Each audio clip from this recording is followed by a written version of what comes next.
Welcome, everyone, to episode 424 of Just Joshing. I'm your host, Joshua Pantellaresco. I write Step in Podcast 2, and today, Blair Nishkian is my guest. Blair is an artist of the highest order, screenwriter. Interesting conversation. I definitely... she actually found me on Facebook, and she's definitely been a hoot to watch and listen to, and she's definitely made an impact on some of the... She's a cool person. I really enjoy her. She's had amazing experiences, very smart, very capable, very driven, and honestly, her screenwriting is amazing. I think she's done a really good job of what she's done so far, and I'm curious to see where she takes it. To the rest, I think we'll just get to that conversation now, shall we? This episode of Just Joshing is sponsored by Indie Imprint. Indie Imprint supports creators by creators. Whether you are writing a book or creating a video game, Indie Imprint works with its clients to produce, edit, and present their projects to the world. For more information, check out their website at www.indieimprint.com. It's safe. I feel warm and cuddly and cozy. You feel warm, cuddly, and cozy. I gotta warn you, my secret is I don't know what I'm doing. I don't think anybody does. No. Actually, the older I get, the more I know. I hear somebody thinks they know what they're doing, the less I believe them. Does that make sense? Well, because that's the thing, isn't it? I mean, if you know what you're doing, then that sort of implies incompetence, doesn't it? Because you're thinking about it. But if you don't know what you're doing, that means you're not thinking about it, and therefore the thing that you're doing, if it's good, means even more, because that means you're a master while you're doing it, because you weren't even thinking about it. Well, I know mine. Yeah, well, you're a fun storyteller from everything I've seen and done, and I really want to pick up something of yours, and we'll talk about what I should pick up at some point down this conversation and chat. Oh, I don't have anything published that's still in print, so that's not going to happen. You never know. You never know. Actually, no. You could go to Amazon and you could find like the old paperback of my first novel from like 2012 that was basically just a conceptual piece, and it's a complete trash fire in terms of like plot structure. But that's the thing; it was just a philosophical piece. It was like me designing this hypothetical society 900 years from now, with no privacy, and I wanted to just explore the idea of no one having any privacy, like nobody. It wasn't top down, it was lateral absence of privacy. Anybody can see anybody at any time do anything. It would be an interesting way actually to solve the privacy issue, because I think what would happen in that situation is no one would care. Like, I actually probably would... Shame would go out the window. Yeah, along with other things. Well, shame would go out the window, but the other part of it too is I think sometimes you just would want to be left alone. I think that would be the only thing about that. I mean, that's the thing. It's like, if you don't know you're being watched, do you care? No, it's not. I think the flip side of that is you're always watching, and I think there's a part. Well, are you? That bit's okay. Oh man, I guess I should explain it more. Okay, so basically the idea behind it was. I mean, it was called Children of Athena. I can link it to you right now. Sure, that'd be cool. It was sort of like where all of my science fiction got started was with this book. And it actually grew into the television series that I've been... actually, you can still get it on Kindle. So if you get a Kindle, you can read it. Woohoo! Here you go. I'll link it to you in Discord. Sure. But essentially, it's... anybody at any time has the option of seeing what anyone else is doing at any given moment. It doesn't mean you're like some human panopticon that's constantly viewing all other humans and all. That's insanity. No, that doesn't make any sense. But it means that anyone has the option. Basically, there's no escaping it. So essentially, there's always veracity in everything. So there's no such thing as a he said, she said, they said, right? It's like all of society can draw up the logs with the help of course, of administrative AI and go, oh no, this is objectively what happened, and now all of society society together, usually through the central decision-making nexus, which was represented by Anonymous at the time, because I thought that what Anonymous represented back in 2011 and 2012 was really interesting. Yes. Because I liked the idea of human decision-making being done through an anonymous superconsciousness, essentially, that anyone could move into or move out of seamlessly at any time. So it could be constituted of anybody. And the only thing that would matter would be the rhetoric being posed by the anonymous collective at the center of society. No personality contests, no beauty contests, none of this. That's for the outside, right? So you have the public side, and you have it's this very strange transhumanist kind of like social structure I came up with, and really that was just the whole book. The story itself was just like bananas, but kind of a lot of fun. But yeah, that was really, it was sort of a sociological, philosophical proof of concept, if you will. Like prison was a metaverse. Like there was no actual like physical prison. Basically, Pluto had been turned into a giant like Matrix style people being jacked in kind of like farm, and all the fucking terrible people who just could not deal in society, who were like sociopaths and psychopaths and stuff, or whatever their reason was. The idea was like, well, let's not kill these people. Let's just jack them into their own little hellish paradise and let them butt fuck each other for eternity if that's what they want to do. So that's what they did. And then, of course, like the prison gets like broken into and people start pouring out and it's bad and blah, blah, blah. So utopias can have, well, I mean, I wouldn't really even call the setting a utopia, even like the nicest part. I would call it a neutropia for sure, because it's complicated. I like neutropia better than dystopia or utopia. Extremes are boring to me. Anyways, I talked a lot just now, so there you go. You did. Basically, you just, like, I hope you don't mind my outside looking in, like, thing. I haven't, like, I literally got the link, so I'm going to look at this in greater detail. But you basically created a collective unconscious that was actually physical. And it kind of dictated how everything ran. Sort of. Yeah. I got it. Yeah. I mean, there were still individuals and people, doing stuff. Oh, no. Yeah, I get it. But you basically what you did, though, is you created, with the anonymous concept, you basically said, what if the collective unconscious of man was actually kind of like a physical representation? You're anonymous. There's no actual ID. It's a majority. Like, it's an interesting take on the collective unconscious of man. It's also a really cool Tower of Babel concept, actually, or Gaia concept from like Asimov. Actually, probably more Gaia than Tower of Babel. It's an interesting idea. It also sounds more interesting than Ayn Rand's Atlas Shrugged, but that's another conversation. Well, I mean, you could just. That's. I don't like to dunk on published authors. I do. Listen. One, she's dead. She can't defend herself, so you can just you can kick the mother down. Number two, I mean, the only reason I bring her up is because basically what she did was she wasn't really telling stories. She was explaining a philosophy or a proof of concept, right? Yeah, a lot of fiction is that, and that's fine. Especially science fiction tends to be, Heinlein, Starship Troopers. I mean, that's a deeply philosophical, sociological text. Like, that's a cultural text. That's him making a case very clearly for his design for a future military republic.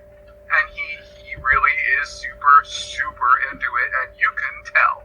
And he was so persuasive that even I read the thing, and I was like, I would actually prefer this over a few different things that I can think of. So well done, Heinlein. I come from a military family. Some respect.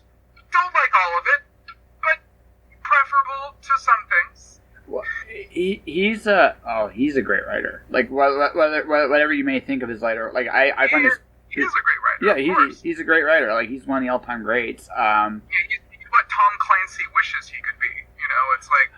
I never honestly got into Clancy. It's because he sucks. Yeah. His books are for gear queers, what they call them in the military. Guys who just want to fucking hump guns all day.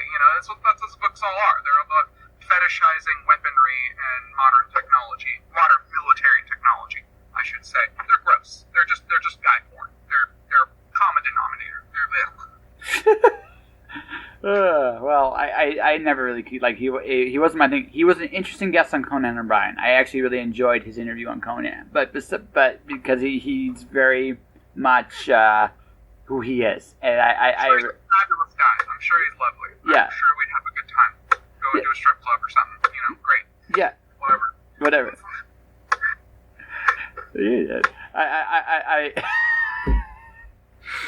You're amusing. I mean that in a good way. You're very amusing. You're just really straight to the point, and I kind of like that. So. I've lived an interesting life. I have lived mostly in the shadows my entire life, sort of just having experiences and developing myself as a person, processing a lot of personal issues, and now at 36 years old, I am done laboring in obscurity, and I'm ready to unveil the fruits of my labors, which is, of course, the website I like to paste all over, my Facebook and everywhere else, which is The Pulse. The Pulse is a big deal. It represents almost a decade of iterative creativity, I will say, of stacking novellas and short stories and novels and efforts and works and just on top of, and screenplays, and just probably represents tens of, oh my god, so much. I'm looking. Hundreds of thousands of dead words that will never see the light of day. And then that's not even mentioning the dark fantasy novels I wrote. I have multiple manuscripts that were fucking awesome, but also complete madness and unmarketable. That was, so this has been a long road getting to this point. And of course, my visual art, I've worked on my digital art skills, my directing. I also run a small indie video game company on the side with my treasurer and head coder and his team, and we have some good relationships with some artists through that. We may even end up branching into animation, and I might just end up doing this whole thing my way from the ground up. But I don't think it'll come to that. I think we're actually, in terms of our game, probably going to get some exclusivity and some support from Epic, and because we're using Unreal 4. And in terms of my TV pilot, I'm very confident based on what I've done so far. The feedback I've gotten, the fact that it's doing so well in this year's major screenplay competitions through Coverfly and stuff like that. I paid to have feedback, and I do early submissions. So sometimes the judges grab it and they just knock it out and they give you the feedback and they give it to you right away. And I'm getting 9.5 in marketability, 9.5 in voice. I'm getting at least 9s and 8.5s across the board, and I'm getting really, really good feedback and notes on the Pulse, which is actually a first. Usually I get feedback along the lines of are you okay? Have you murdered anyone recently? Are you laboring over a corpse right now? Please don't do that, or because I was deeply mentally ill most of my adult life, literally had bouts of psychosis a few times, scared the shit out of some people and myself. So it's been, like I said, it's been a long, twisty road getting to this point. But of course, I've been in therapy for 2 years now, so I'm quite good. But that's me. Here I am. Hello. Hi. Yeah. So a lot to unpack there. Let me think about this. Oh, I know. Okay. So I'm gonna say this up front. I feel like I can pretty much ask you anything, but if I do get into uncomfortable territory, just let me know. I'm not trying to use it. I don't even know if I process shame. No.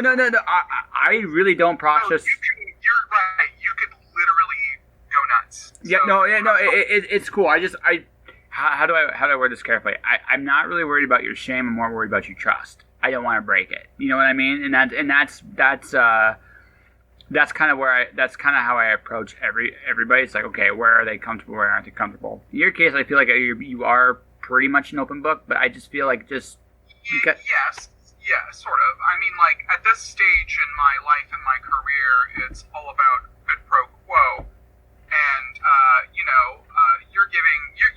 you're recording my voice right now. You have a small platform. You reached out to me. I respect that. I like that. Yeah. I like the look of some of your work. Do you contract your own artists for some of this stuff? Absolutely. No. I absolutely. The answer to that, I learned a long time ago. Now, I used to work for a hero of mine. It didn't end up very well. But, well, it's okay. There were lessons I needed to learn. It made me a bigger asshole in some ways, but you need to be a bit of an asshole in this industry. It's just the nature of the beast. Sort of. Yeah. Yes, yeah. Right. Well, you have to be able to look out for yourself, because you can come in with the best of intentions, but if you let yourself be open to be taken advantage of, somebody will. And I learned that. I've learned that the hard way. And as I've gotten older, I've learned when to say no. I've also learned a lot of good lessons. But all to point out is one of the things working for him, presentation is important. And I find that as much as the work inside is ultimately what people will remember you by, they won't give you a chance unless you make an impression. That's just how it works. That's just how the universe functions. So when I look at work, I think comics, I think music albums, I think different art forms, and how I can make them tell my story better, because I feel like especially right now, mediums are a lot closer than they ever were. So there isn't really the rules anymore that you can't use this. Why not use this? Use it to your advantage. I'm a comic guy. So when I did the Watch Your Storm Dance and Wandering God from Mirror Publishing, I found a comic book artist, also ironically someone I worked with, Florence Chan, probably the most professional person I ever worked with.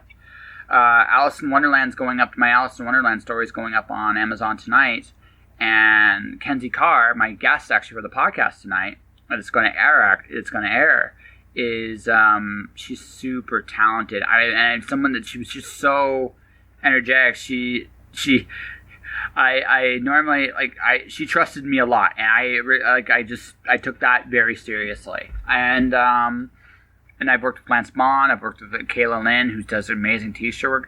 You're as good. They make you, if you work great with people and they make you look good. I find it opens doors. It's just how it works. So yes. Well, people have to enjoy being around you for you to have an ongoing professional or personal relationship with them. Yes. I suppose this is sort of like why the house doctor, the grumpy surgeon kind of thing is such a played up trope, is because, well, he doesn't have to have bedside manner because your life depends on his super elite skills. And it's that's such an American thing to focus on, it's ridiculous. But even if the guy's a super crack shot neurosurgeon badass, it's at the end of the day, if he pisses off enough nurses, one of them's just gonna fucking poison him. It doesn't matter. They should, because it's this is more than just the individual. It always has been. And I think living in China for a while and getting engaged to a gay Chinese woman who's had to fight for every scrap of acceptance she's ever gotten in her life really changed my perspective on my home country's decadent ways, if you will. I love America so much. The way I live right now, you could only do in America. It's awesome. And there are so many things about it that I adore. But no, the idea that you only need your badass super skills to do, no, it's that's part of it. Yeah, you should be competent. You should be good at what you're doing. But you should also be good at collaboration if you want to accomplish anything that's especially something, I don't know, multimedia.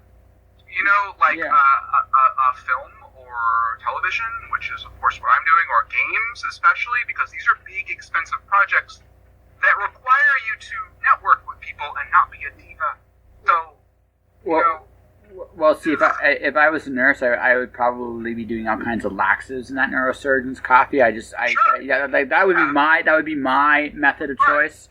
Because, you know, if you're full of shit, I'm gonna call you out on it. I'll just make that very not so subtle. That's me. That's how I would do it. But no, going back to what you're saying, like collaboration is super important because something I realized going through what I've been through in life is you don't make it on your own. No one does, right? Everybody needs help on some level, some way, and I've learned to be very giving, and also the people have been kind to me, and I'm grateful for everything I've gotten as a result of that. I wouldn't be where I am if it wasn't for the fact that I had great people in my life, and I am not taking that for granted. So you're damn right I'm going to be nice and kind and polite, because not only is it in my best interest, but it's also what got me here. That's fantastic. And gratitude is such an important thing. I see even just like on our little rinky-dink like corner of Facebook with like my Facebook is mostly just like independent authors and nice people and randos and whatever. And but I'm there because like some following is better than no following these days. I have to work on it. It has to be a thing that I do. I'm almost up to 500 now, but it's Facebook. Who gives a fuck, right? Boomer town, right? Like nobody gives a shit about Facebook anymore. But it's a start. Okay, like it's where I had all of my fellow alums from my graduate program where I got an MFA in fiction, and many of the faculty who were all well connected and accomplished authors, and my peers, of course, who were fantastic. And many of them had curated pages of their own. So I sort of started with that base, and then I just kind of expanded out from there, and here I am. And it led to me talking to you tonight, which is kind of cool. So well, you actually found me, which I thought was interesting, because it wasn't like it was funny because when you did it, I had about literally when this whole thing started, I was at like 1,200 followers. I've exploded on all my social media in the last 3 months, and I'm not sure why. So it was just fun. Like on like what, like Twitter or something? Oh, yeah, no, I'm at nearly 3,000 followers on Twitter. I'm at 1,700 followers on Facebook. I've grown by 500. Like since. Wait, am I looking at the wrong page right now? Because your personal page. My personal page is only at 400, right? No, it says 46. No. Yeah. My friends list is on there 1,668. Friends does not mean followed. Like you can have tons of friends, but you're not going to show up in their feed unless they're following you. Yeah, I'm followed by 46 people. I get more than 46 responses with everything I'm doing. Like it's been weird because it's watching just my feed grow and everything else. It's just been like everybody found me at the same time. It's like, whoa, cool. What did I do? And I'm not sure. I don't know. Yeah. I like talking to people, so I said yes to your offer. So there you go. Yeah. So that's kind of why you're here tonight. So let's see here. There's a couple things. What was your struggle? Like what were you? I mean, you said you like in terms of your psychological battles. Like what was it? Few things. I mean, it's there's a lot to unpack there. I wasn't raised to really dwell on wounds necessarily. Yeah. Not to say that I haven't. I have, and it was not productive. No. I suppose losing my father was a big deal. He was a tremendous artist and a sculptor. He was a philosopher. He was a fantastic human being, beloved in his community. He kind of raised me up in the woods in a house he and my mom built from nothing. He raised me on like Pink Floyd, Heavy Metal Magazine, all these great fucking underground, this underground scene from the 70s and 80s. Like that was my jam. Like he had like stacks on stacks of just these. It was more than just like comics, because like he was really into like the graphic novels, and like a lot of it was like really dark and like really underground and really interesting to me. And I was like 10 looking at this shit. So it was like very strong. I'd be like 10 years old and I open up a book So these like the EC stuff kind of deal, or even more underground? I'm trying to give my work mainstream attention, and that I feel like my entire life people have not been, like 15 years ago, the shit I'm working on right now, fuck no, God no way. That people just were not. I don't want to say not ready for it. Like, you're not ready for my shit. Like, that sounds so fucking up my own ass. But in a weird kind of way, they weren't, because you gotta think about it. Like 15 years ago, 2005. Lady Gaga hadn't even opened a lot of hearts and minds by being an openly bisexual, Madonna-level mainstream performer. Like, we have come a tremendous way in a very, very short period of time. I still remember when I didn't feel safe walking down the street as an openly gay woman, and I wish the youth of today would really take seriously the fact that we've come a long way in a short period of time. Those people that eagerly beat the shit out of and murdered me and people like me 15, 20 years ago are still very much alive and have had children and are teaching those children, quote unquote, how the world really works. And it's not time to start waving the rainbow flag and, the racism is dead flag. No, this is going to be an ongoing struggle of humanity until the end of time. It will never, ever end. These people and the impulses they represent are forever. They are in you, they are in me. They represent something deep, reptilian, and primitive. And they will always, always be there until we all ascend to become transhuman angel fairies that seed life onto planets and subsist only on the prana of the universe. I don't know. But until that point, they will always be there. I don't even know why I was saying that. I'm just letting you. I'm just listening. That's all I'm doing, my friend. That's all I'm doing. The point is, my dad was really important to me. He died of cancer when I was in my early 20s. That was very hard for me. I had to come out to him before he died. That was kind of a rush job for me. It turns out he was super kingly about it and fantastic. And I'm glad I did before he died. And then I had to watch cancer slowly turn this vivacious, very alive man into a chemo zombie, which was rough. But also I had a very complex relationship with my father because he was in many ways very, very abusive. But not in like a physical way or anything like that, but just in a very dominating kind of like, I'm smart, you might be smart someday, but you're going to listen to me, and we're going to do things my way, and also I'm going to smoke this, and we're going to talk. And he would say the most profound shit. Like, I remember I'd be 8 years old, and I'd walk in the room, and I'd be like, Dad, what's up? He'd be like, listen to me, Blair.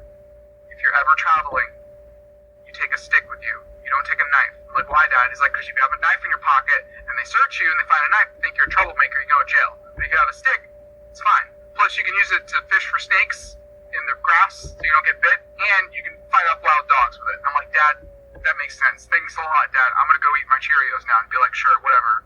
Like, that would be like a normal morning with my father. It was just, he was this massive figure in my life. And he was an artist. Like, he was a tremendous artist. And so he had such an impact on me that when he died, it was sort of like getting kicked out of Arcadia. It was like being this fairy creature that no longer had a home.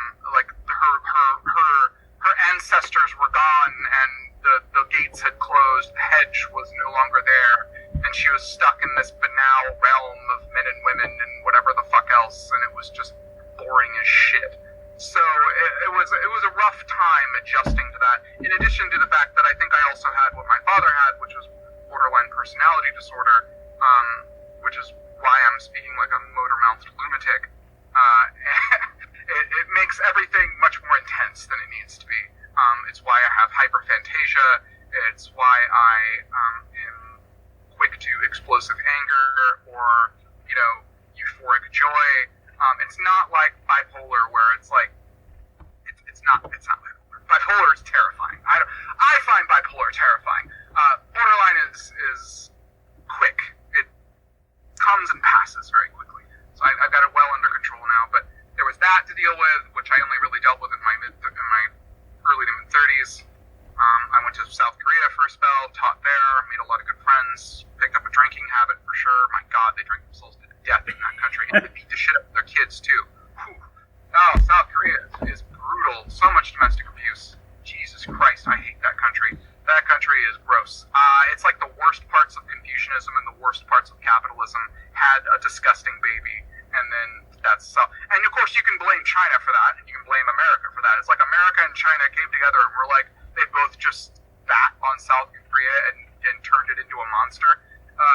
It's just like, and that's literally kind of what happened, like culturally to them. Like they got torn in half, and and of course, what ends up happening is that you get cultural trauma, and it turns into, well, why is everyone drinking so much? Why do they have the highest teen suicide rate in the world? Gee, I don't know. Maybe it's because, two giant countries, it's not even America and China, like even in their past, like Japan just fucking destroyed that country, in addition to China as well.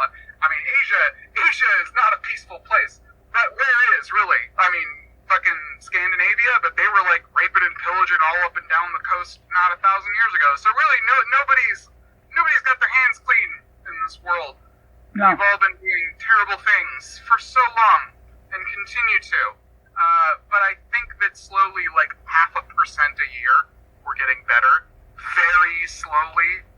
That seems to be the trend. And that's because of many factors. But yeah, anyways, that's my struggle has been all that shit. Thinking about the cosmos and the human race and processing all of it, and why is everything a sphere, and what are endpoints, and is nothingness really a problem? If you die, isn't it just like before you were born? And if you don't exist, then like, well, who cares? Because you don't, and because you're not there to care about it. So it's not even like time is even real. Stuff like that. I'd be like 11 and thinking shit like that. While everyone else was thinking about like what their mom was going to make for dinner. I've just been a fucking crazy bitch since a very early age, and it's been going on forever, and there's no end in sight. So I'm just going to try to modify it as much as possible. Modify? I just think there comes a point with all of us we have to make peace with who we are. And when I'm absolutely at peace with who I am. I love who I am. I'm not unhappy at all. I'm living my best life right now. I'm making good living. I have passive income. I have a wonderful relationship with fabulously talented people that I do really cool projects with. I didn't want to give the impression that I'm like miserable. No. You haven't. You haven't. But I have this like theory, and this is like this, like until we hit 30, we have no idea what the hell we're doing on the world, and I think around 30 we're forced to deal with our shit and come to some kind of terms.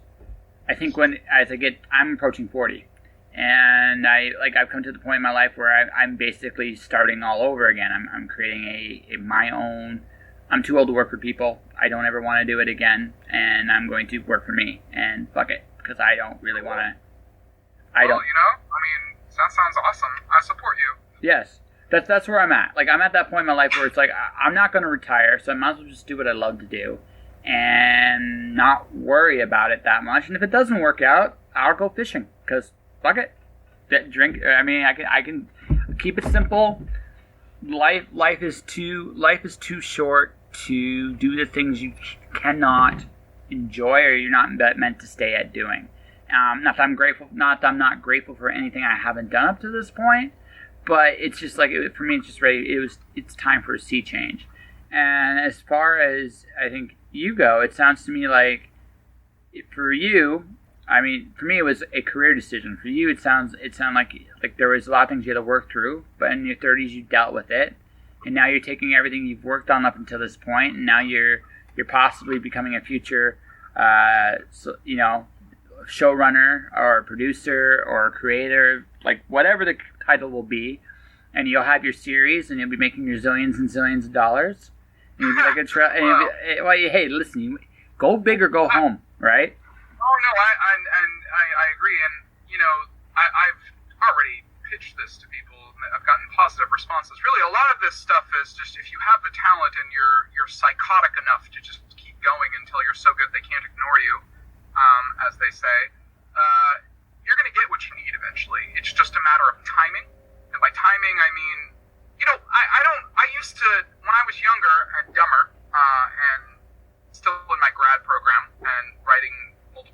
novels and trying to make it. Here was my dumb shit when I was like in my early 30s. Even like I was dumb even in my early 30s, man. Like I didn't come to terms with shit. I was a fucking psycho. So it really wasn't until I was like 33 or 4 that I started to finally. Anyway, so I used to think shit like, if I just fucking work hard enough and am awesome enough and all this, because like all my mentors who were, best-selling authors, who did really well in their individual niches and in their spheres, like Ben Percy, Chris Millis, Gail Brandes. These are all people who, they're not household names, but they're really successful at what they do. That is being a writer or screenwriter or author or a personality or whatever. These are real people with real careers, and that's something you don't look down your nose at. And so they would give me all kinds. They'd be like, "Oh my God, you're a badass! Like your writing is amazing. I can't believe how prolific you are! Like holy shit!" Of course there was obviously like criticism and like stuff like that, but for the most part, it was largely positive, and it was great because like they were constantly trying to get me connections. They were just like, "Oh, here's this agent, here's that agent." Oh my God, I remember Alan Heathcock, who's a fantastic author. He's a little more well. He was one of my mentors. He was just like, "Blair, I know the guy who made Swamp Thing. Let's fucking call him up. Let's get this going." And I'm like, "Yeah, sweet, let's go." But it fell through. Like, I'm personal friends with Mike Laidlaw, and Mike Laidlaw used to work at BioWare. He was the creative director for Dragon Age 2, Dragon Age Inquisition.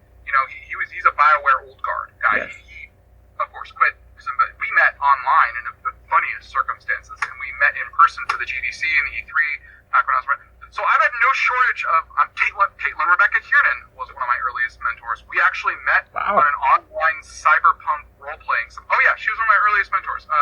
She was a personal friend for a while. She's I love her very much, and I appreciate her actually mentoring me. She occasionally pops into my life and like sees how I'm doing. That's kind of where we're at these days. But she and I are just very different people and have very different outlooks on life. And we come from very different eras in many ways as well, despite having a lot of similarities as both as LGBT women and like authors trying to do their thing. But yeah, it's you have to be respectful, and you have to like not look down, because I see so many swaggering attitudes in young authors, and I used to be like that. It wasn't so much that I had an attitude; it was the opposite. It was like, "Oh my God, please just take a chance on me, please." But it was like they couldn't, because agents, publishers, producers, these people, they are not evil demons out to crush your hopes and dreams. No. That is not their job description. That's not why they wake up in the morning like, whose life am I going to ruin today by rejecting them? That is not why they do what they do. No. They too have a boss. They too have a mandate.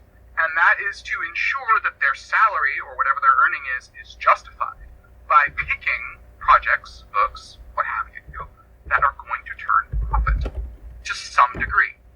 And so in order to do that, in order to make sure it turns a profit, it's not about just being super cynical and going, "Oh wow, this is so hot right now, let's capitalize on it." That might be part of it. I'm not saying that doesn't happen. That might be part of it. But also, they need to go with what they know is a good fit for them and their network. Because each of these people, the reason you want them on your side is because they have the keys to the kingdom. They know how to get in contact with the people, the talent, that can help you realize any multimedia project or book or whatever it might be to get it done.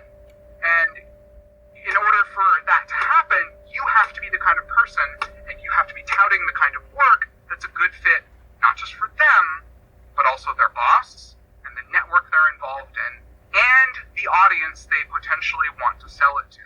So that's a lot of moving parts that have to come together perfectly before a book can make it in any significant way, or a TV show, or a game, or whatever. People have to be feeling it. And the pulse, which of course, again, I've showed you a million times, is not something people would have felt 10 years ago. It's a little too fucking out there. However, recent trends in society, technological development, and of course, what I like to call icebreaker projects, stuff like, I don't know, Archer. Archer was groundbreaking in a lot of ways. Archer is not my favorite show in the world, but a great show, and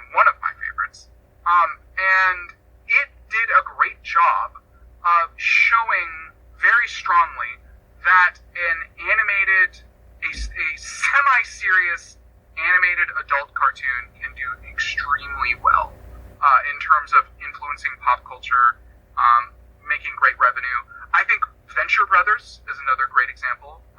That's kind of in line with what I'm going for. There's a long precedent for this kind of thing. So, but that's the thing. If you're going to take it up a notch in terms of weirdness, you need to make sure that there's some less weird shit that's come before you. Because if the audience isn't weird in the way you're weird, they're not going to be vibing on your weird. Like, that's, you know what I'm saying? Like, it's, the right stuff has to come out. It's all timing. It's all timing. No. So, Timing is a big part of it. I think what an author or creator has to do is figure out the stories that they can tell well, and that's a big part of the growth process. And once you figure those things out, or the stories even you want to tell, sometimes it's a little bit of both there. And once you realize that the stories you kind of want to tell, sometimes you're just a niche, and that's cool, by the way. If you're just a niche, fantastic. You're going to make a living doing what you're doing. You may not be in the big spots, but you don't need to be, right? But the thing is, I think as a developing artist, you have to figure out who you are as a creator and how to not get in your own way. And I think those are really big lessons. And then I think the rest of it's timing. Because if you can do those two things, you won't screw yourself when the time's right. right. Exactly. Yes.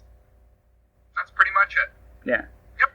So Yeah. you just said in like 100 words what I said in like 10,000. So that makes you the better writer right now. Good job.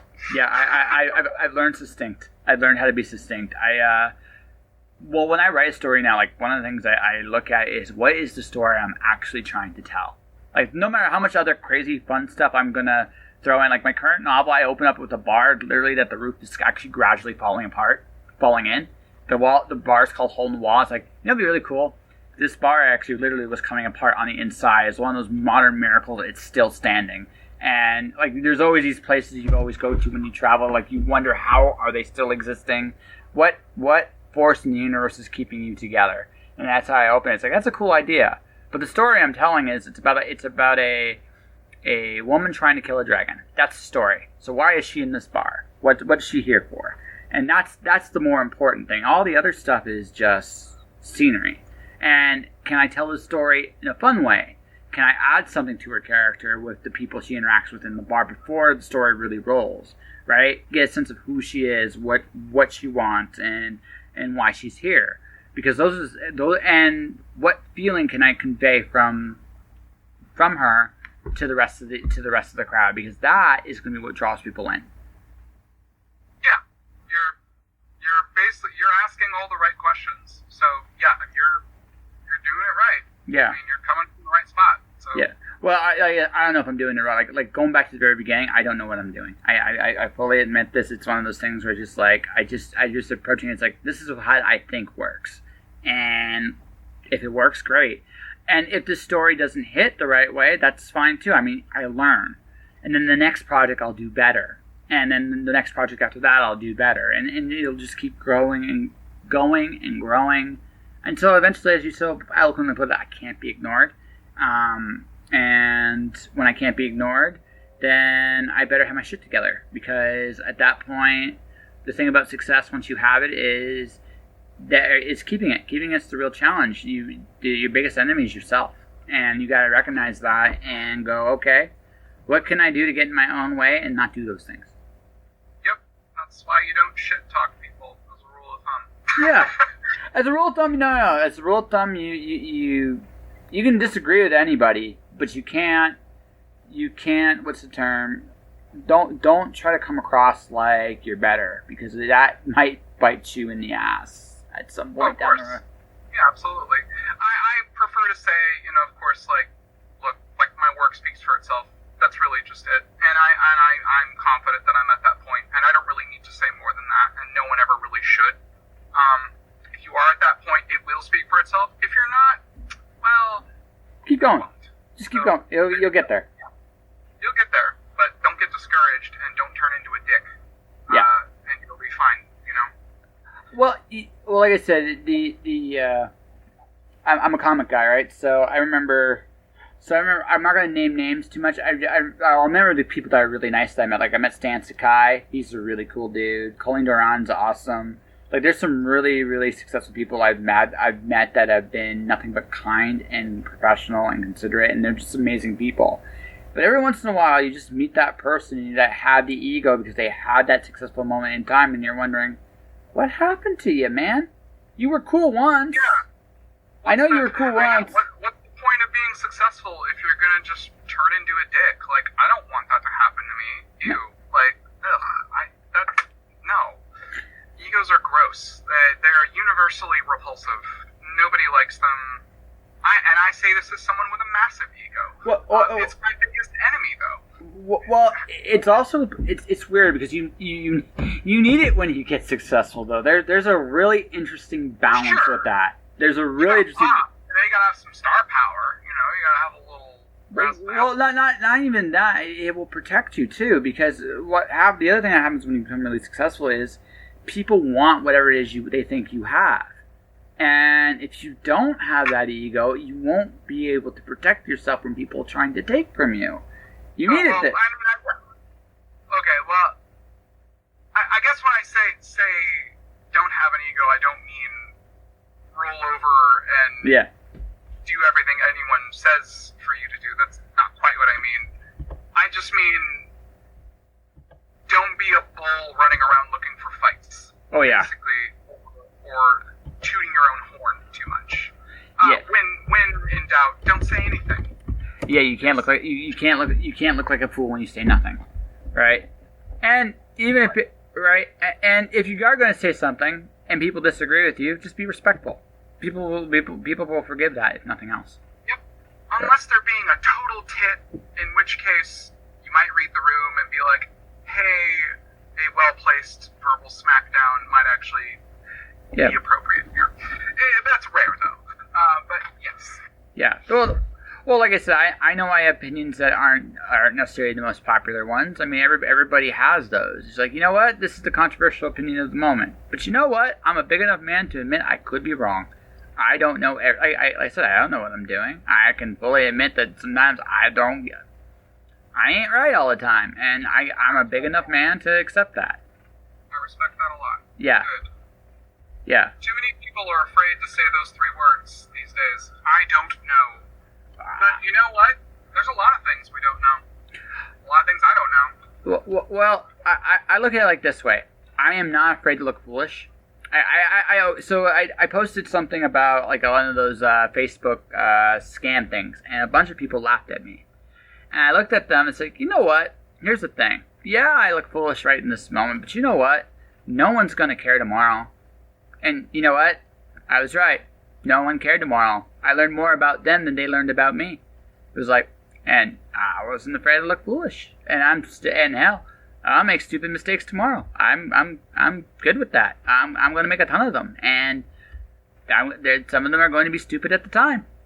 And you know what? I'm going to learn from them. I hope. I sincerely hope. But yeah.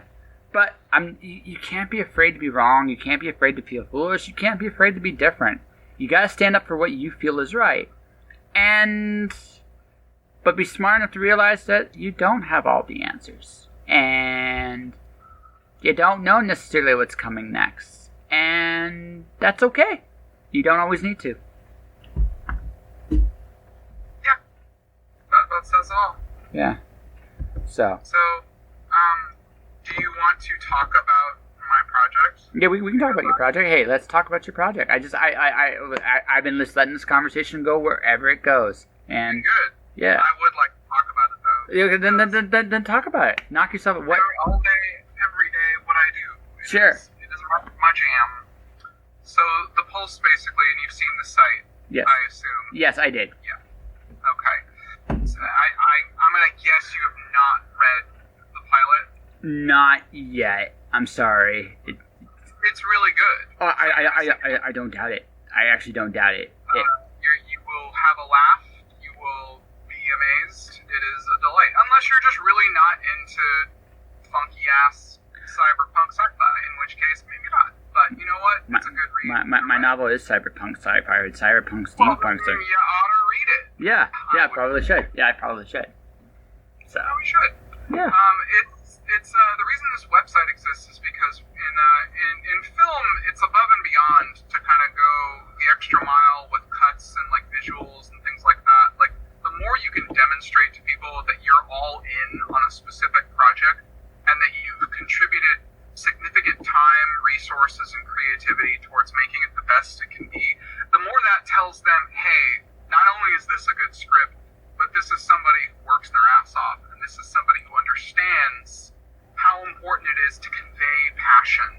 You don't just convey passion like I'm doing right now, you know how I'm super intense right now, right? Like, that's fine, but I have to also show the passion. I have to show that I think about my work in a way that's three-dimensional, that's not just about the words on the page. It's not just about having a great screenplay, it's about understanding the medium I want to put it into. So that's why it exists. And everything I do is to supplement that. And actually tomorrow, one of the artists I work with for the video game project we're doing right now for my company, Emmy Wallback, who is fantastic, an amazing artist. Let me link you her Yeah, sure. information real quick. Oh my god, I love her. I just reached out to her, and she happened to be in between projects. She actually did some amazing work That's on really Sanctum 2, which is one of my favorite indie games of all time. Really, really gorgeous game, and largely thanks to her, actually. So she's been in the industry for over a decade.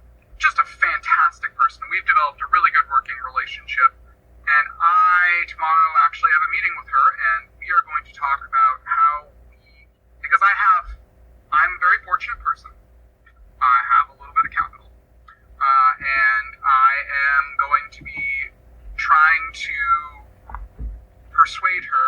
Well, not persuade her, but really I don't need to persuade her of anything at this point. I just need to talk to her about what we want our project to be, because she's got a big wide open schedule right now, and she's such a fucking good artist that it just blows my mind. And it's not just that she's a good artist, it's that you can tell if you're looking at it, like the composition of her work, the subject matter, the way she details like the skin around eyes, the way she doesn't shy away from blur and grime and this beautiful sort of like willowy expressive style just speaks to me a lot personally, and I love working with her because of it. I want to do a graphic novel with her, or possibly work with her in animation. So we're gonna see that. She has a good range. Like I was actually the stuff that really got me were just some of her concept stuff. It just there's a certain playfulness to her style that I really like. So yeah, it's playful, but it's dark as shit. Yeah. She can go both ways. I think on a personal note, there's a young adult story in her. I can see it, and it'd be really really fun to tell it with her. But no, she definitely does horror, wild horror, fantasy. That's her jam. She runs 25 an hour, so she's tough to keep around. But I love working with her. Well, that's fair though. She's good. Like that's. Oh, it's fair. Yeah. It's absolutely fair. But it adds up real quick. Oh, sure it does. Let me just tell you that right now. Oh boy. I know. Look, it's part of the business. Look, you want good people. You can't be afraid to spend the money to do it. Like that's just reality. And professionals. Yeah, you want to get paid. Well, you want to get paid, but also, I mean, you have self-worth. I mean, the thousands of hours, like you talked about this with just your writing, right? The thousands of hours you put into this pulse. This means the world to you, and of course. And you're not just going to give it away for a hill of beans. If I offered you a hill of beans, you beat my face in, and you'd be right to, because there's a respect factor, self-respect factor. Well, I think that's moving into like getting paid for what you do. I think that's something even the lowliest of independent writers who is just getting their start should absolutely be trying from the get-go, not just to write whatever it is they're writing, be it a screenplay or a novel, whatever. They need to also on the side be going to freelance websites. They need to be getting themselves out there, and they need to be taking up contracts to do stuff that may not necessarily be related to the fiction they want to do, but is still honing their skill as a writer, putting a little money in their pocket, and helping the network. And I got my start with that, with like this little MMORPG site back in the day run by a guy. He hired me as an editor and as a writer. I ended up doing a lot of stuff for him. I would get paid $80 for like 45 minutes of Oh no, that's fantastic. I look for those gigs right now when I'm writing. I'm like for me, like I'm just saying right now, I'm going to be making audiobooks starting in like next week. I've been looking at just how, yeah, I know I'm going to charge for those. Like I'm going to charge that for those because I know how much work that those actually are, and I'm like, well, this is what this is worth, and if you don't like it, you can do it yourself because that's what's good. All you have to do is just go to the client and point out the industry standard. It's always somewhere. It's always easily accessible data. They can't really argue with it. No, they can't. They can't. But it's just like I said. I know. Like I actually have a strategy for mine, which is like the first couple books, I'm going to charge a little less because this is. I know this too. The first time you work on something like that, it is in your wheelhouse, but it's just different enough that you're going to make mistakes. It's like, okay, you know what? Let's give you a deal. But once I'm comfortable and know that pretend to know what I'm doing, yeah, that rate's gonna go up. So I already got clients lined up, which is kind of weird. I didn't think it'd I didn't think it'd go that fast. Hi, I'm doing this. Hey, I'll work. Yeah. I mean, it happens when you least expect it. Like I actually just put my information up on what the hell was that site again? Job. I don't remember. It was just this site where it was where people could find freelance writers and stuff like that. And this guy found me, and he was an engineer, and he'd always wanted to write a screenplay about cryptocurrency. And he was like, "Can you help me with this? I liked Children of Athena. I had a look at it. Like, I think you're a good fit." And I was like, "Sure." And he should pay me $40 an hour to write. And I was like, "Damn, it was actually pretty great." I ended up making a few grand off of that gig, and it was real nice. Oh yeah. He didn't wind up with what he wanted, but that was no fault of his. That was my fault because I'm a character writer, and the characters kind of wound up being bigger than the concept, and he wanted it to be a concept piece. But he still loved it either way, and he was like, no, I'm just happy to be patronizing you. Like, he was a super stand-up guy about it. And that was actually where the Pulse the first screenplay draft of it ever came from was that. And yeah, it was an interesting way to break into screen, because I wanted to do screenwriting before that point, but I was intimidated by the formatting. But then I realized there's all kinds of modern technology you can use to help you with that, and I just sort of put down the $200 for final draft, and I was like, fuck it, I did it. I haven't looked back since. It's my favorite medium now, so yay. I enjoy writing in comics, which is not quite screenplay, but I find the biggest difference between the two is motion. Screenplay, you talk about everything you're doing. Comics creates the illusion of motion. So that's really the biggest difference. It's actually surprisingly fun. It's fun because you're not really worried about the description. It's really all about characters. Like the thing when you look at screenplays or comics or anything with the script, the character really has to pop on the page. Or if they don't pop, it's not going to fly.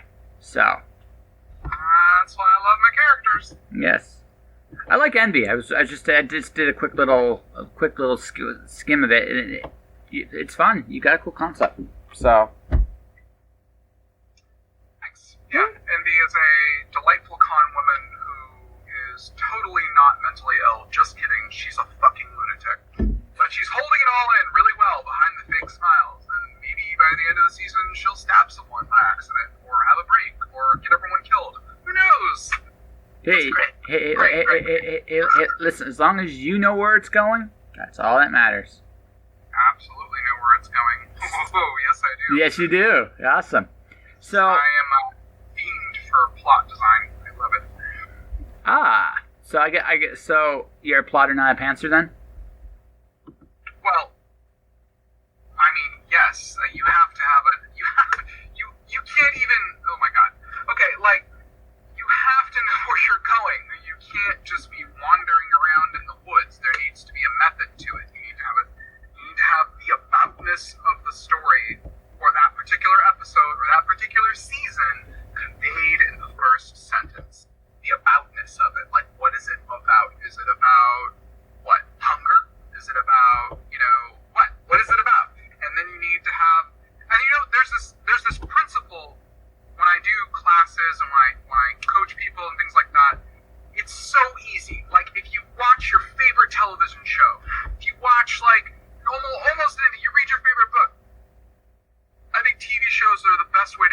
to show this principle because they tend to happen so quickly. So you can see the craft in action much more easily. You can see the moving parts much more easily. So, like, for example, let's say you're watching an episode of Parks and Recreation. Okay. And at the beginning of Parks and Recreation, let's say Leslie Knope is sitting in a room with Ron Swanson, and they're joking, and they're having a good time, and they're buddies, and they're high-fiving, and they're whatever, right?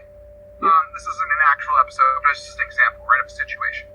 Okay, so here's what I ask my students. Do you think that the climax is going to be them giving each other the biggest high-five pat on the back ever? Or the climax is going to be them fighting?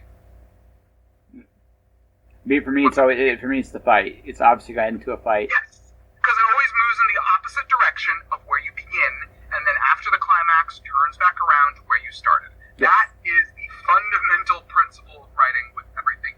Once you know that trick, it becomes so easy to write compelling scenes and episodes and anything from nothing. It's just easy. So that's your magic trick. I start here. Well, everything moves in the opposite direction Yep. of where it started, and then circles back around. That's it. So I'm going to end up back in that hole-in-the-wall bar at the end of my novel, wondering if there's actually symbols. Yes, if that's where you started, or something similar to it, something thematically similar. Like, what does that bar represent? Like, what was she looking for at that bar? Like, you know what I mean? Like, it needs to be more than just the bar. Oh, absolutely. No. I know why she was there. Like, I know totally why she was there. Right? So I'm just saying, like, I could end up back in that bar where the roof is still occasionally caving in. I think I have a very weird sense of humor. I actually had a piece fall beside her. A guy was hitting on her that she really didn't care for, but the universe just would not let her just have him drop dead from debris from the roof. Missed him.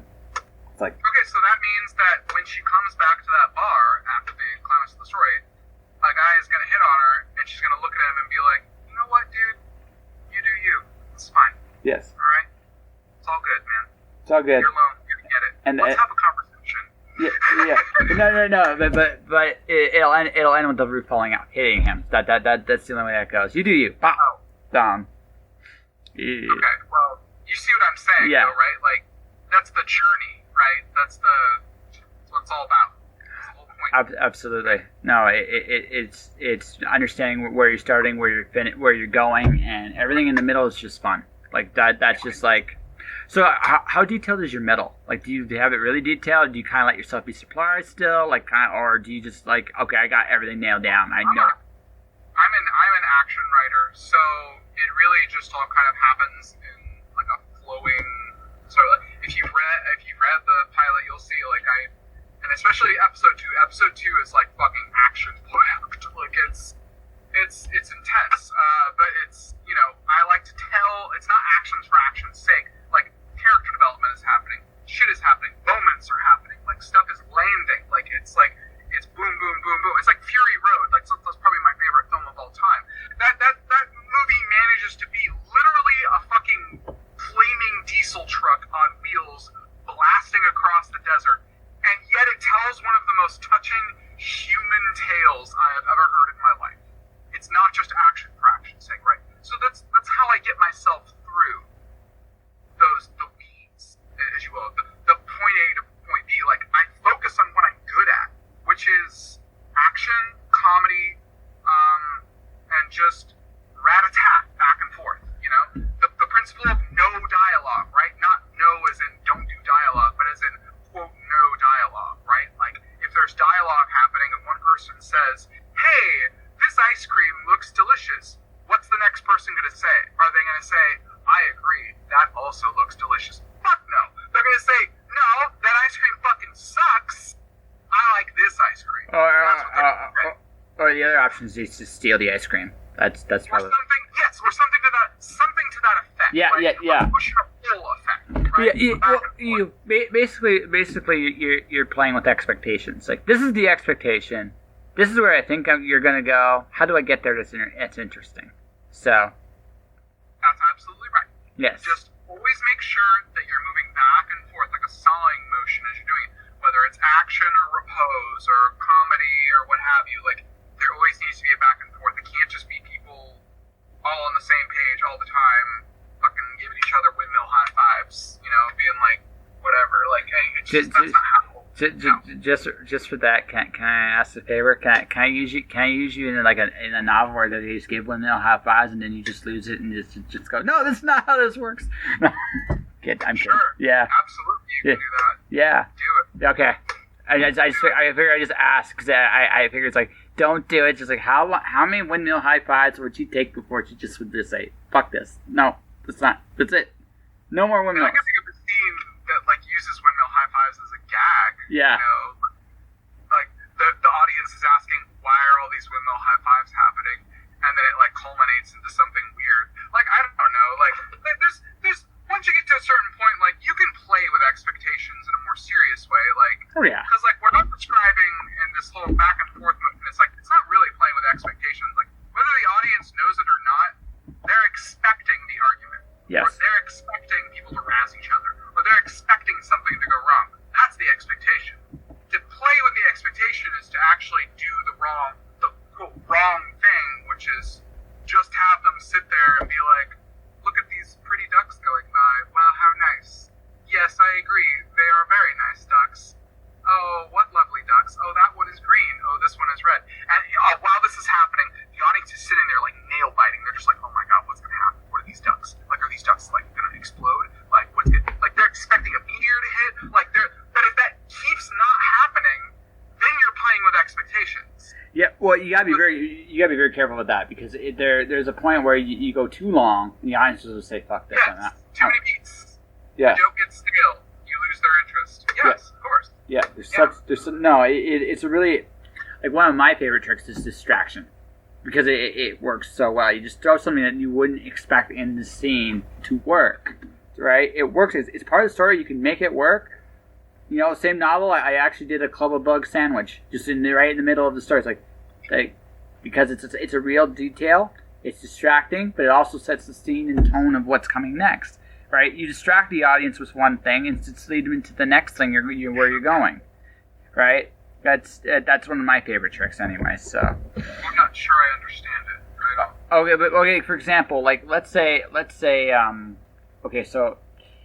I want to get from point A to point B, and then let's say that, I gotta get my character into a prison.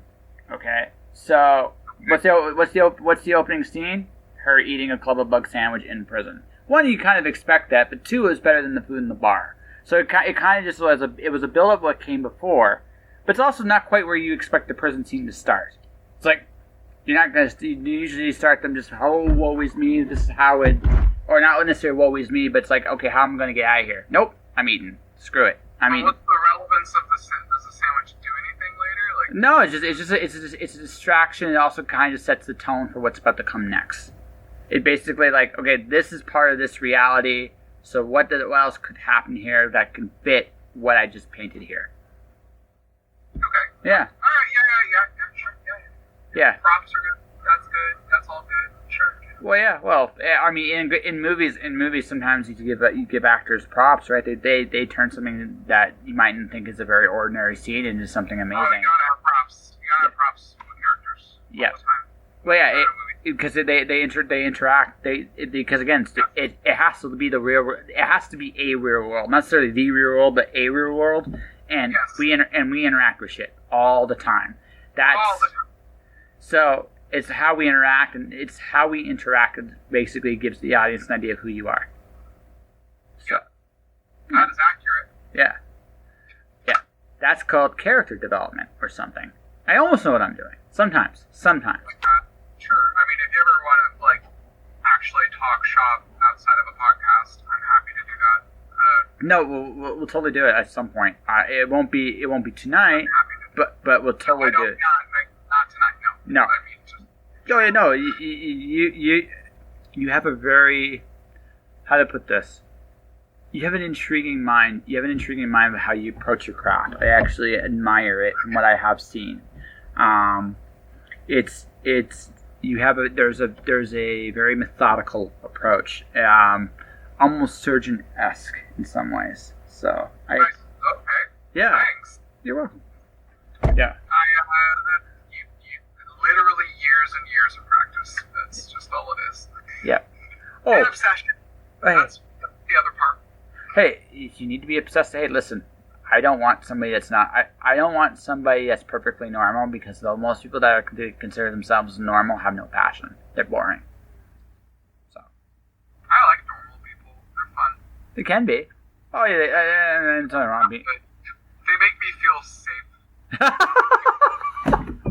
They do. I don't do well when I get around other intense people. I'm actually pretty intense. Right? We become friends, but it becomes a disaster sometimes. So okay, that's interesting. I'll remember that if we ever are in person, if it does get intense, I'll know to take a walk. So. It's all good. Yes. Don't worry about it. I just mean that, like, you know, for example, I did a co-writing project with a friend of mine who's, you know, a lot like me. Like, she has a lot of the same tastes. She's pretty hardcore. Like, you know, we have a lot of similarities, but like that can be a bad thing.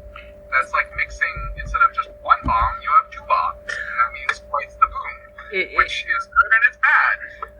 It's like magnets of too much of the same polarity. They actually repel each other. So. Well, so yeah. In this case, it was just like we worked each other up too much. Like, yeah. We would get into these writing sessions, and it would just become like this frenzy of psychotic energy, and like the writing would start to suffer for it because it would just become increasingly deranged. Yeah. And it was just not useful to anyone, really. No. I get that. No, it's one of those. You want somebody just different enough to push you in a different direction, but similar enough at least in that they believe in the goal. And sometimes you make. They can communicate with you. Yeah. Yes. Sometimes when you're too much alike, there's no actual. I had this one friend, man. We would fight over the dumbest stuff, but it was just because we both had very much strong alpha personalities. We clashed. We just needed to clash. Right. It was just the way our relationship was. Yeah. It's an interesting kind of thought because it segues into actually what you asked me like towards the beginning, which I don't think I ever really gave you a satisfactory answer. And when you asked me what my struggle was, and I guess to answer it now would be after everything I've been through and lived. You know, because the thing people tell me constantly when I meet them, and I'm not saying this to sound like a fucking whatever, but it's that, wow, you've lived a really interesting life. You're a really weird, intriguing person. Not just like, haha, you're weird, lol. Like, no, like, you were raised literally in the woods by a carpenter mother and sculptor father, like, weirdo, hippie, drug dealer, you know, on fucked up, like, fiction, and in the nearest hospital was like an hour away, and you gazed up at the galaxy every night, and you just like really actually weird, not quirky, but like actually like this is an anomalous person. People like this do not get raised like this every day. It is different, and therefore it has produced a person who is unusual. And when people tell me that, they're like, oh, you're so interesting. And it's like, well, that's cool. I'm glad you think that. And that's nice. But being interesting is a curse. It means that also nobody can fucking relate to you.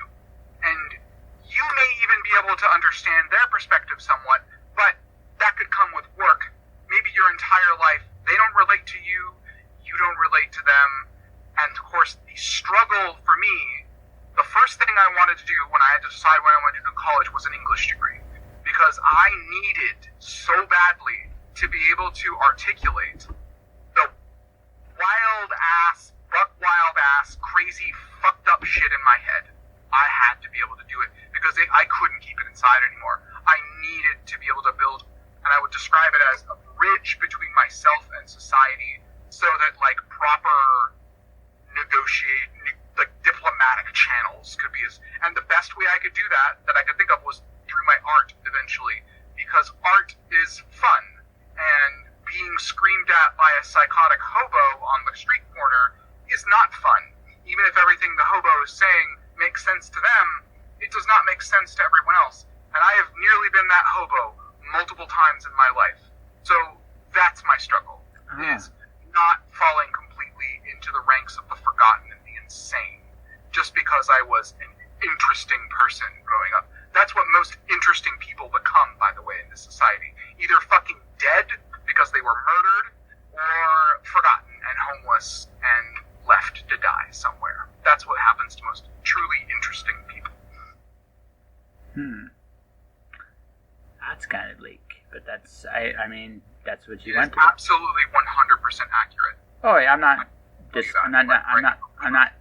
Well, there is a third possibility. They also become sometimes ridiculously famous. That's usually sometimes it goes the other way. Sometimes,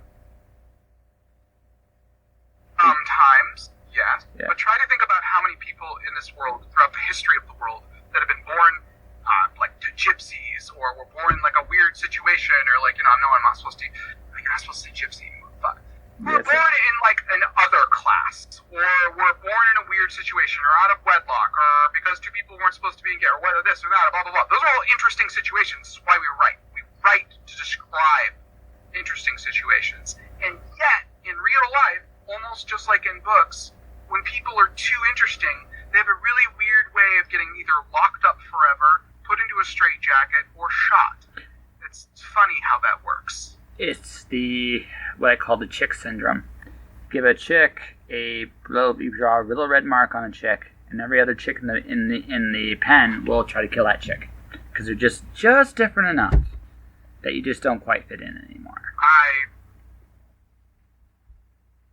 kind of want to test that, but I also don't think it would be a good time. No, it's not. That chick will get killed. It literally does happen. It's not a fantasy or a fairy tale. That is the result, and it's brutal, and it sucks, and it's a part of how nature works. It's not, but that's not even my point though, because that's like, I'm talking about like the chick I'm talking about is the chick that isn't behaving properly. Mm-hmm. It's not an aesthetic thing. It's not you that. It's the behavior. That chick is peeping incorrectly. That chick is not going to bed at the right time. That chick is getting in the way of all the other chicks. That chick is walking backwards, or sitting down in the water, or doing weird shit that it shouldn't be doing and is disruptive to the other chicks. Yeah. That's the chick I'm talking about. Fair enough. I've learned this just in my own life. If you behave differently and you act differently, people notice you. Good, bad, or indifferent. People notice you. Sometimes they try to put you in whatever box they're going to put you in. And what I've learned as I've gotten older is I don't have to fit in anybody's box. And really, if that's what makes you feel good about me, great. I'm not that, and I'll never be that, and I'm good with that too. But again, I've been fortunate, I think, in the sense that I grew up with a certain stability in that regard. It sounds to me like in your case, a lot you have to figure it out on your own, and it sounds like you have. Yeah, I would say so. Yeah. For the most part. For the most, yeah. I'm sure there are days, but I mean, by and large, you like what you see when you look in the mirror. Oh yeah, absolutely. Yeah. Oh, I really like myself, actually. Yes. I do well in that regard. Yeah. Just clean living, good diet. Yeah. No, I'm not. No, I just you're very straight to the point. I respect that. So keep the weight off, Mm-hmm. Yeah. Hey, listen. You're a badass. I know, and I know it. That's kind of why I wanted you on the show. So, Miss Blair, I think we have an interview here. What do you think? I think we did well. Yeah. I think so. Yeah. So do you have any like release dates for the Pulse or anything like that at this point? Right now, what it's looking like is I'm gonna know more, because these screenplay contests, it's in a few. It's in 3 different ones. And I did my research. They're the good ones. You have to always look at the judge panels. If they're giving big names for the judge panels, it's legit. So these take like a year to do, almost a year to do properly. I'm not going to know some of the results until like November. So the next year is going to be very telling. We'll see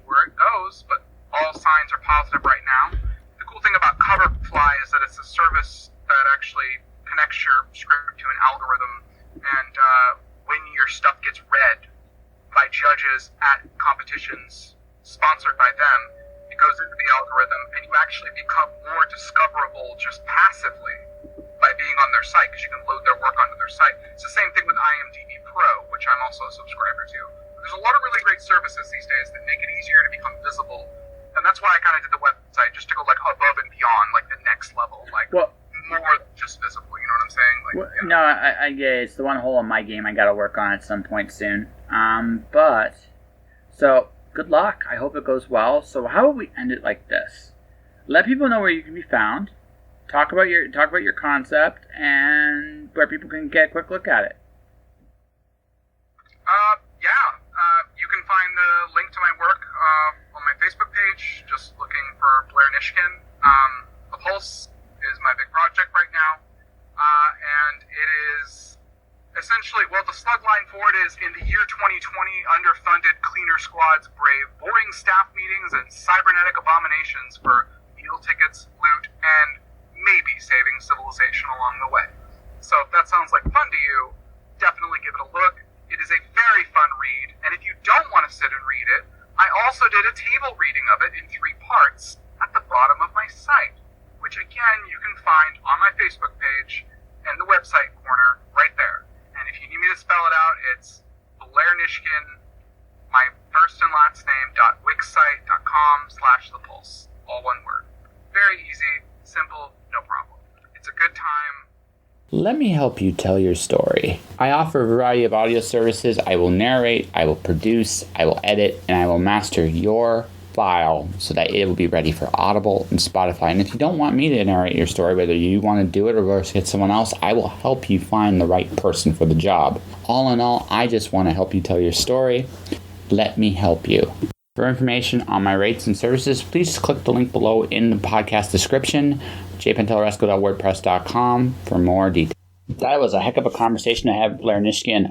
Blair, I'm rooting for you. I hope it all works out for you in screenwriting. Whether you win or don't, I do believe that your show is going to be made someday. And when it does, it's going to kick serious ass. And you're going to be a big part of that, one way or the other. So, my best. Good luck. Keep doing your thing. I think that's it. I'm kind of in a busy mode this week. I'm going to suggest everybody go to my new Instagram page, Just Joshing Podcast. I'm going to read what I've been quietly sending to people for the last... I've been sending a note, kind of like what I did when I started. I did my 5 people to appreciate list, but I took it one step further. I sent people a note. I did a Monday motivation about believing in your own story, and I decided to send it to people, random people. Not so random people in some cases too. Just I push people. Now more than ever, we need to believe in ourselves because that's all we got. I don't know what's going to happen in the future in terms of what COVID's going to change the social dynamics of the world in the short term. I think we've gone insane, but I think everybody could argue that point. I think. I think next year, one way or the other, we're going to get back to some form of normal, whatever that will look like going forward. That's my belief. I could be wrong, but that's kind of how I'm seeing it because I don't know how we're going to last. And I know we're going to be spending the next 5 years rebuilding or going into a completely new direction. And more than ever now, this is the time to believe in yourself because this is the time to make those sea changes. This is the time to go forth. And that's what I've been doing for the last 6 months. I got 6 more months to get to where I really want to get to. And after that, if it doesn't work out, I figure out what else I want to do with the rest of my life. But I'm done. I'm done just doing things because I need to do these things. I'm going to do things I want to. That's it. And that's what I've been doing.